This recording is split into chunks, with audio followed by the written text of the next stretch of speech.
خب سلام مجدد خدمت شما دوستان عزیز. توی این جلسه میخوایم در خصوص بازار فارکس بیشتر با هم صحبت بکنیم. اصلا بازار فارکس چی بود؟ اومدیم جلسه قبل صحبت کردیم که ریشه پیدایش بازار فارکس از کجا به وجود اومد. حالا خود فارکس یعنی چی؟ کلمه فارکس یه اصطلاح لاتینه که برگرفته از دو کلمه فارین اکسچنج که به معنای تبادل ارزهای خارجی معنی میشه. اوکی.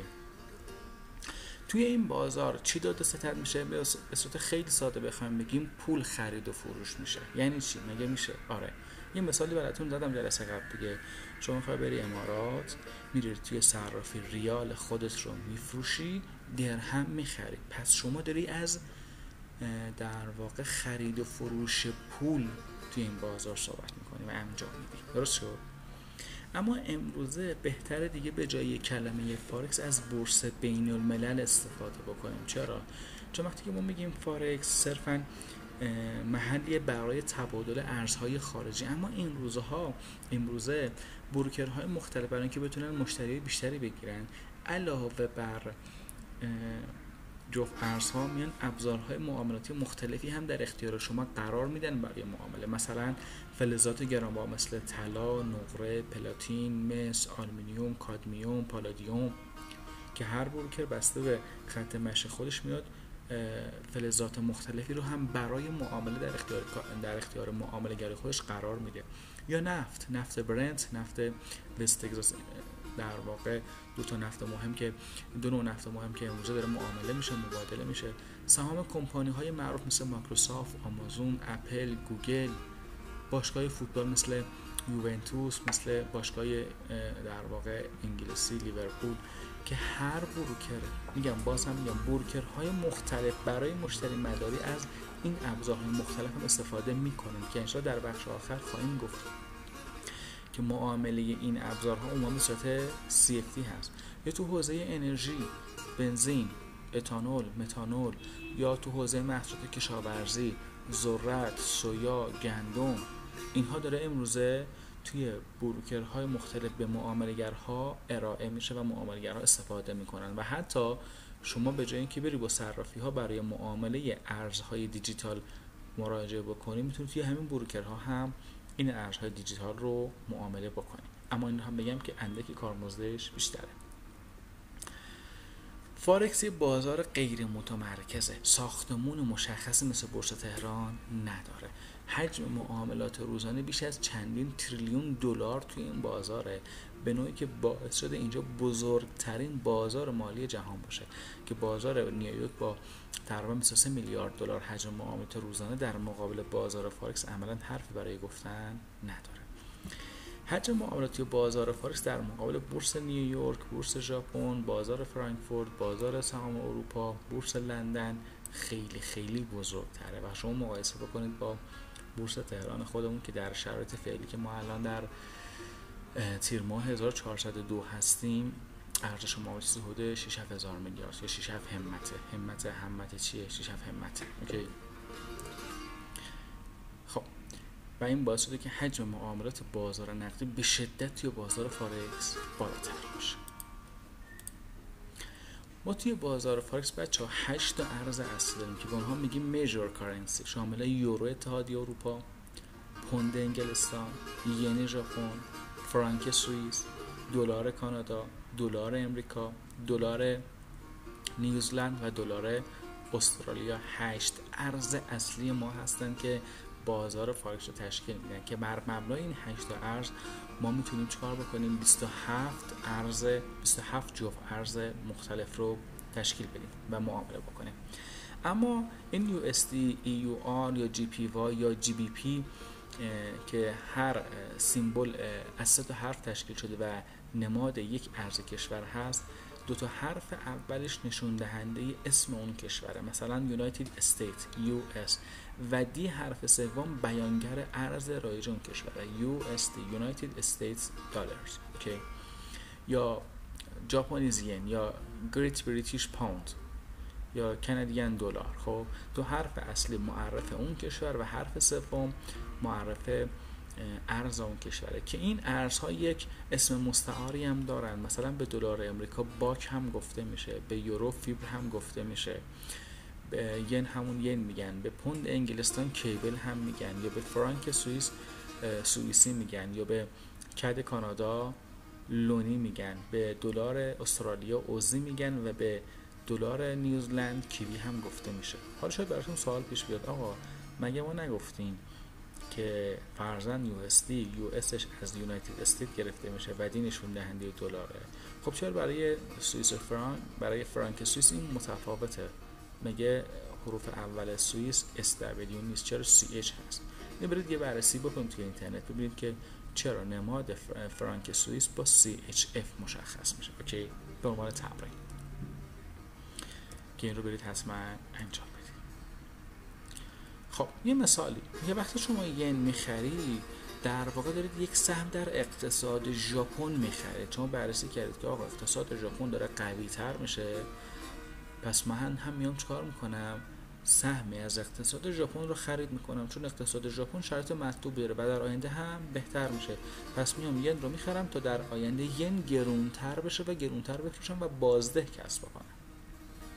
پس وقتی شما میای فرضاً دلار امریکا رو میفروشی و ین ژاپن رو میخری، در واقع داری میگی که وضعیت آتی اقتصاد ژاپن نسبت به اقتصاد امریکا بهتره، پس من میام دلار رو میفروشم و ین میخرم تا بتونم بازده بیشتری کسب کنم. اوکی. خب ارزها به صورت جفتی معامله میشن. تو مثال خودمون گفتی شما میری ریال میدی، درهم میخری دیگه، پس یه ارز میفروشی یک ارز میخری. اینجا هم همینه، وقتی شما میخوای داد و ستد بکنی، معامله بکنی، یک ارز رو پرداخت میکنی و یک ارز دیگر رو خریداری میکنی، معامله پای پای انجام میدی. اوکی. خب پس این ارزها به صورت جفتی خرید و فروش میشن توی بازار فارکس. اوکی. اما چرا تبادلات ارزی انجام میشه؟ خب یکی از دلایلش اینه، شما که میخوای مسافرت بری توی اروپا نیاز به یورو داری، ریال اونجا کسی قبول نمیکنه، پس برای تأمین ارز مورد نیاز برای سفرهای خارجی دولت کشور X میاد نفت خودش رو به امریکا میفروشه، پس امریکا میاد چیکار میکنه؟ دلار پرداخت میکنه. تبادلات بانکی و مالی که بین بانک ها، بین دولت ها، بین کشورها، بین کمپانی های بزرگ انجام میشه نیاز به تبادلات ارزی داره. شما به عنوان یک سرمایه‌گذار ایرانی میخوای بری توی ترکیه سرمایه‌گذاری بکنی، نیاز به چی داری؟ نیاز به لیر داری. میری ریال میدی، لیر خرید میکنی، میری توی ترکیه سرمایه‌گذاری میکنی. اوکی. ماها به عنوان معامله‌گر و در واقع هدفمونه که بیایم کسب بازده انجام بدیم. پس حالا بر مبنای روش‌های مختلفی که وجود داره در حوزه تحلیل فاندامنتال، تحلیل سنتیمنتال، تحلیل تکنیکال، ما میایم انتخاب میکنیم کدوم ارز رو بفروشیم، کدوم ارز رو خرید کنیم تا بتونیم بازده کسب کنیم. اما ما گفتیم که 8 ارز اصلی داریم، درسته؟ حالا ما میام در کنار این ارزهای اصلی یه سری جفت ارز میسازیم که گفتیم آقا 27 جفت ارز داریم. حالا این جفت ارزها، این کارنسی پیرها، یه سریاشون جفت ارز اصلی هستن، بهشون میگیم میجر کارنسی پیرها، جفت ارزهای اصلی. کدومان؟ جفت ارزهایی که یک طرف اونها دلار امریکا باشه، جفت ارز اصلی نامیده میشه. حالا این دلار امریکا فرقی نمیکنه سمت چپ بیاد مثل USDGPY یا سمت راست بره مثل یورو دلار. پس اگر در یک جفت ارزی شامل اون 8 ارز اصلی یکیش دلار باشه میشه جفت ارزهای اصلی یا میجر ما. اوکی. خب این جفت ارزهای اصلی چه ویژگی دارن؟ میگیم اولا نقد ترین جفت ارزها، دوما بیشترین حجم معاملات رو دارن. پس بچه‌ها توی جفت ارزهای اصلی اسپرد و کارمزد معاملات ما هم به حداقل میرسه. توی جفت ارزهای اصلی چون حجم معاملات و نقدینگی در گردش توی اینها بیشتره، تحلیل تکنیکال خیلی خوشگل‌تر جواب میده، خیلی قشنگتر عمل میکنه با مباحث تکنیکال. اوکی. به این جفت ارزها جفت ارزهای ماژور یا میجور هم میگن. اوکی. خب اینها شدن چی؟ جفت ارزهای اصلی که گفتیم کارمزد پایین‌تری هم دارن، شامل یورو دلار، دلار ین، پوند دلار، دلار چف، CHF یا فرانک سوئیس رو بچه به اختصار چف هم میگیم، دلار کد، دلار استرالیا به دلار امریکا بهش بچه‌ها اوزی دلار هم میگن، دلار نیوزلند به دلار امریکا که بهش کیوی هم میگن. کیوی نماد یک پرنده است توی نیوزلند. اینها هم در واقع اصطلاحاتش از یورو دلار، دلار ین، پوند دلار، دلار سوئیسی، دلار لونی، اوزی دلار و کیوی دلار. اوکی، که به اختصار فرضاً دیگه میگیم لونی، میگیم اوزی، میگیم کیوی، میگیم یورو دلار که راحت‌تر بتونیم بیان بکنیم. اما در مقابل اینها یه سری جفت ارز هم هستن که بهشون میگیم جفت ارزهای غیر اصلی یا جفت ارزهای مینور. کدوم جفت ارزان؟ جفت ارزهایی هستن که توی اون دلار امریکا وجود نداره. دلار نه سمت چپ قرار میگیره نه سمت راست قرار میگیره. مثل چی؟ مثل یورو پوند، مثل پوند ین، مثل NZD IUD، مثل IUD CAD. خب توی این جفت ارزها دلار امریکا وجود نداره. اصطلاحاً به اینها جفت ارزهای غیر اصلی یا کراس هم گفته میشه یا بهشون جفت ارزهای مینور هم میگیم.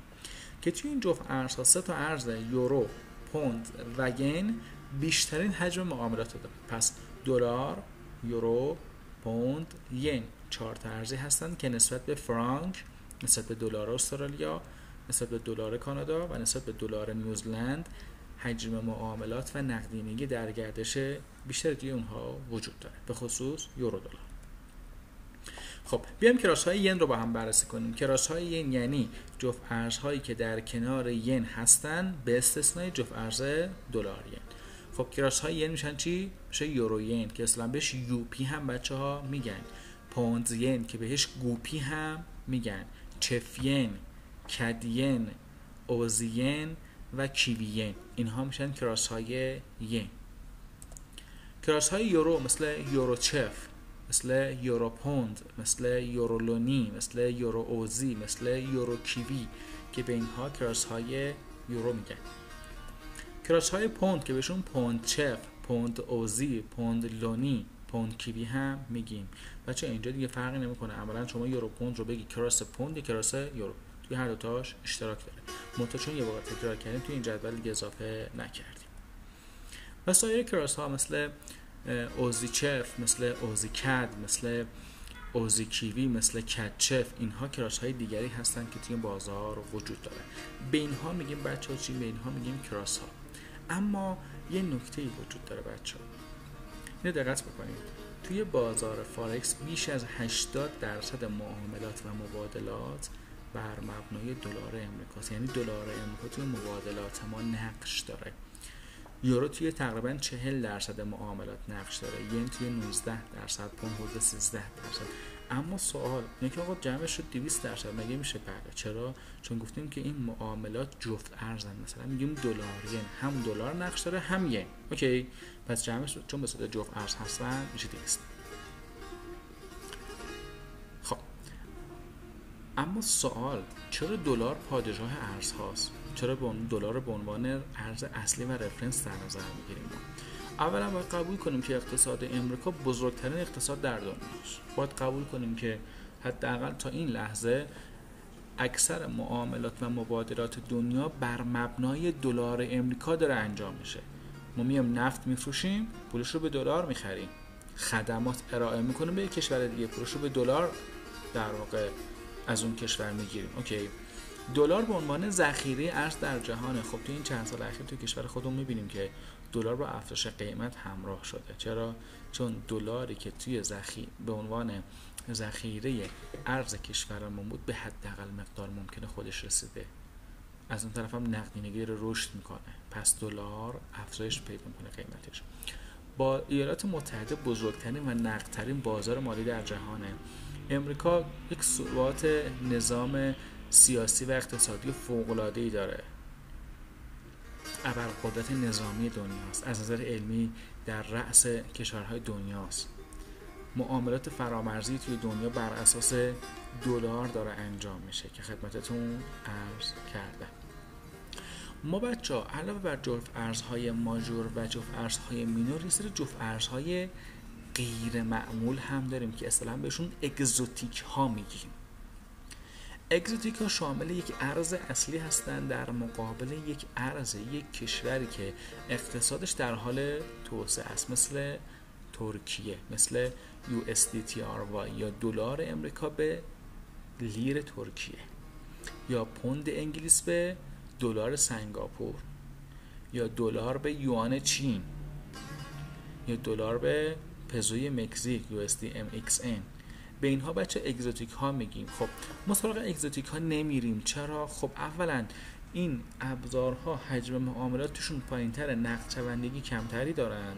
البته این معنی نیست که ما مثلا معامله انجام بدیم مثل بورس تهران تو صفحه روش گیر بکنه، ما در حالت کلی میگم.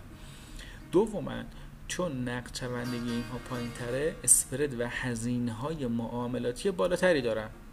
پس آقا به قول قدیم سری که درد نمیکنه دستمال نمیبندن. ما سمت اگزوتیک ها برای معامله نمیریم. همون جفت ارزهای اصلی و فرعی ما به اندازه کافی به ما فرصت ورود میدن، کما اینکه امروزه خیلی ها مثل خودم که از سبک اسمارت مانی استفاده میکنیم، صرفا استفاده از یورو دلار برامون کافیه. حالا این که بخوایم بریم سراغ جفت ارزهای اگزوتیک دیگه اصلا به نظر من وقت تلف کردن، نیازی به این کار نیست.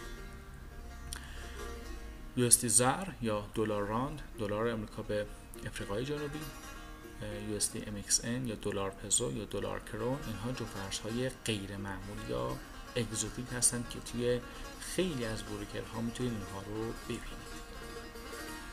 خب بازار فارکس چه مزیت‌هایی داره بچه‌ها؟ اولا بدون واسطه است، حجم معاملاتی ثابتی نداره، بدون کارمزد مالیات نداره.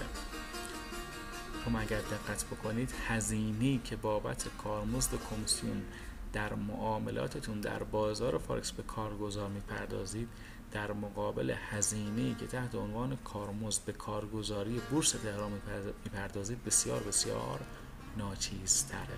به عنوان مثال ما برای یک معامله یک لاتی معادل 100,000 دلار یورو دلار در بروکر مثل امارکز چیز حدود 5 دلار کمیسیون پرداخت میکنیم و 4 دلار هم تقریبا اسپردمون میشه، یعنی کمتر از 10 دلار برای یک معامله 100,000 دلاری. اما در بورس تهران ما چیز حدود 1.5% داریم مالیات و کارمزد و هزینه‌های مختلف پرداخت میکنیم. پس نسبت به بورس تهران و بازار بورس خودمون هزینه معاملاتش بسیار بسیار پایین‌تره. دسترسی آسان بهش هست و فرصت‌های معاملاتی بیشماری میتونه برای ما فراهم بکنه. ما میتونیم برای شروع کارمون از حساب‌های آزمایشی یا دمو استفاده بکنیم. 24 ساعت شبانه روز فعاله، به جز حالا روزهای شنبه و یک شنبه که توی دنیا تعطیل هست. در 5 روز هفته و 24 ساعت شبانه روز میتونیم توی این بازار معامله بکنیم. نیاز به یک خط تلفن، خط اینترنت داریم و یک لپتاپ برای معامله. بازار کاراست و غیر قابل کنترله، مثل بورس تهران نیست که یک بازیگری بیاد یک سهمی رو کنترل بکنه ببره توی صفحه فروش، تو صفحه خرید. کسی نمیتونه توی بازار فارکس روند سازی بکنه، حالا جز اون بزرگان خودش که مارکت میکر ها هستن. شما میتونید حد سود و حد زیان خودتون رو مشخص بکنید. توی صفحه فروش، صفحه خرید قرار نمیگیرید. در لحظه که بخواید یک معامله رو باز بکنید، بخرید یا بفروشید، این امکان برای شما فراهمه. حتی اگر شما توی بازار نباشید، معاملات خودتون رو به صورت پندینگ در واقع توی مارکت قرار میدید و معاملات برای شما انجام میشه، حتی اگر لپتاپ شما، سیستم شما خاموش بشه و شما توی بازار هم نباشید. از هر نقطه از دنیا بدون محدودیت زمانی و مکانی میتونید معامله بکنید. اما توی پرانتز بگم بچه‌ها، این به این معنی نیست که من دو نصف شب برم معامله بکنم. ما در ادامه میام سشن ها رو با هم بررسی میکنیم و میگیم که بهترین تایم معاملاتی کیه و چرا. نقدچندیش بسیار بالاست، بازار دو طرفه است، مثل بورس تهران نیست که فقط در جهت صعود شما بتونید سهم بخری و سود کنی. توی فروش ها، توی نزول ها هم میتونید معامله کنی و کسب سود کنی. چرا؟ چون گفتیم که معاملات ما به صورت جفت ارزیه. یه ارز رو میخرم، میفروشم، حالا جابجا میکنم، اون ارزی که فروختم رو میخرم و عکس اون عمل میکنم. از لورج و ضریب اهرامی به منظور افزایش قدرت پول و قدرت معاملات استفاده میکنیم. اوکی. بازار فارکس بازار خارج از بورسه یا یه بازار بین بانکی محسوب میشه که کل بانک ها، کل بازار به صورت الکترونیکی به هم متصلن و هیچ محل فیزیکی و مرکز اصلی نداره. اینجوری نیست که من میگم آقا مرکز اصلی بازار فورکس توی نیویورک یا توی توکیو یا توی اروپا. نه، اصلا چنین مرکزی وجود نداره. بهش میگیم بازار خارج از بورس OTC، بازار غیر متمرکز. اوکی. بازیگران و فعالان بازار فارکس کیا هستند؟ دولت‌ها و بانک‌های بزرگ مثل جی پی مورگان، مثل مورگان استنلی، مثل بانک‌های مرکزی کشورهای مختلف، بانک مرکزی در واقع ژاپن، فدرال رزرو آمریکا، بانک مرکزی اتحادیه اروپا، انگلیس و شرکت‌های تجاری بزرگ مثل اپل، مایکروسافت، مثل آمازون، گوگل. این شرکت‌ها از فعالین و بازیگران اصلی بازار محسوب میشن. دولت‌ها و بانک‌های مرکزی، سفته‌بازان و اشخاص حقیقی تو این بازار هم هستن. خب بچه‌ها، برای اینکه فایلمون زیاد طولانی نشه و آپلود و دانلود راحت تر باشه، من تا همونجا پاز میکنم. ادامه مبحث رو توی فایل بعدی براتون ضبط میکنم. موفق باشید.